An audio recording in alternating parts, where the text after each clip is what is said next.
Berikut ini isi sebuah ungkapan tentang negeri yang dianugerahi Tuhan sumber daya alam yang sangat luar biasa. Satu, kita booming minyak di tahun 70-an. Pada saat itu, ternyata rakyat dan negara nggak dapat apa-apa. Malah anehnya, Pertamina hampir bangkrut.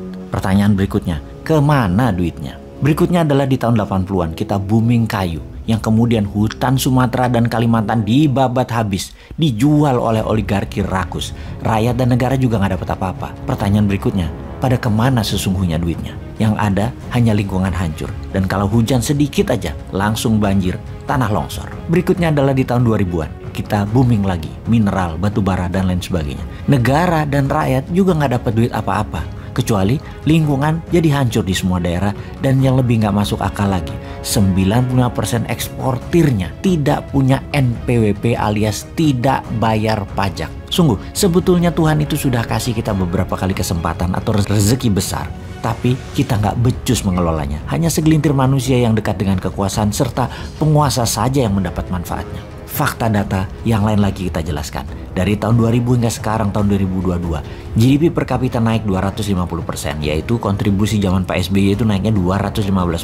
Dia beruntung karena harga komoditi naik pada saat itu. Sebelum zaman Pak SBY adalah zaman Ibu Mega, naik 25%-an. Dan zaman sekarang dalam 7 tahun baru naik 10%-an, alias dalam 7 tahun, setahunnya hanya naik 1,5% saja. Sungguh, dalam 7 tahun terakhir ini juga, hutang menumpuk menjadi 6.600 triliun atau naik hampir 4.600 triliun dari hutang negara sebelumnya di tahun 2014. Belum lagi ditambah hampir 2.000 triliunan hutang BUMN yang baru. Maka bisa dikatakan 3 kali kesempatan ditambah kelolaan negara dalam 20 tahun terakhir. Terbukti manajemen kelolaan negaranya juga tidak bisa membuat rakyat sejahtera dan bisa membuat negara Indonesia ini menjadi negara berdaulat yang utuh. Secara ekonomi hampir tidak ada kenaikan berarti. Hanya 10% dalam 10 tahun dipotong inflasi akumulasi 7 tahun.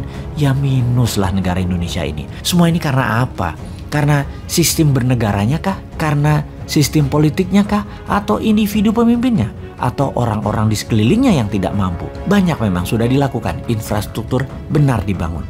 Namun BUMN yang membangun kok bangkrut? Sesungguhnya rakyat jadi dapat apa? Sama dengan 3 peristiwa besar yang telah berlalu. Boom minyak, boom kayu, boom tambang. Zong semua buat rakyatnya. Oke, kita bahas manajemen bernegara sekarang. Kita diskusikan soal subsidi BBM yang dicabut, di mana subsidi niatnya membantu namun ternyata membuat rakyat manja yang sudah kronis dimanja selama 40 tahun lebih akibat subsidi. Dan ternyata di sisi lain kita tidak dapat apa-apa juga setelah memanjakan rakyat tersebut. Lalu 1 tahun ini subsidi BBM dialihkan. Kita dapat sekitar 350 triliun yang digunakan untuk membangun jalan kereta api double track di seluruh Indonesia, namun belum menunjukkan berdampak pada percepatan pertumbuhan ekonomi juga. Terdapat fakta lain lagi, yaitu ternyata hutang negara juga meningkat tajam. Adakah solusinya, wahai kaum New Mind? Ya ada. Begini melihat masalah dan peluangnya. Kekuatan bangsa Indonesia salah satunya adalah kekuatan alam mineralnya. Baik yang ada di atas permukaan tanah yang kategorinya food atau rempah atau spice, juga yang ada di dalam tanah yang disebut mineral. Oleh karena itu kaum New Mind mempunyai roadmap. Di awalnya berupa inisiatif.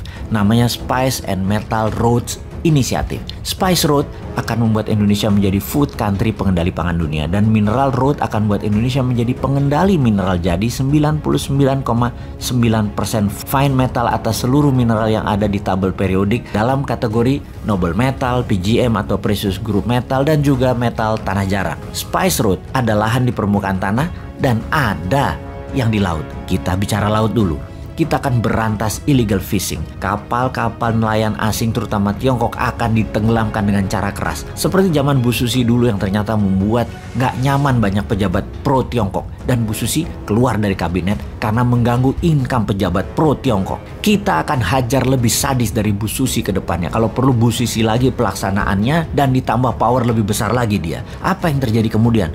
Pasti industri perikanan cold storage di Filipina, Malaysia, Thailand, Vietnam, dan RRC atau Tiongkok bakal kosong alias tutup. Orang mereka nyolongnya dari Indonesia. Lalu dengan dibuatkan kapal nelayan serta dimodali dengan kapal berbunga 0%, akan ada 500.000 kapal motor baru nelayan yang membuat 30 juta masyarakat laut yang hidupnya bergantung dari hasil laut, pendapatannya bakal naik 3 kali lipat dari saat ini. Jadi berani nggak ambil peluang tersebut?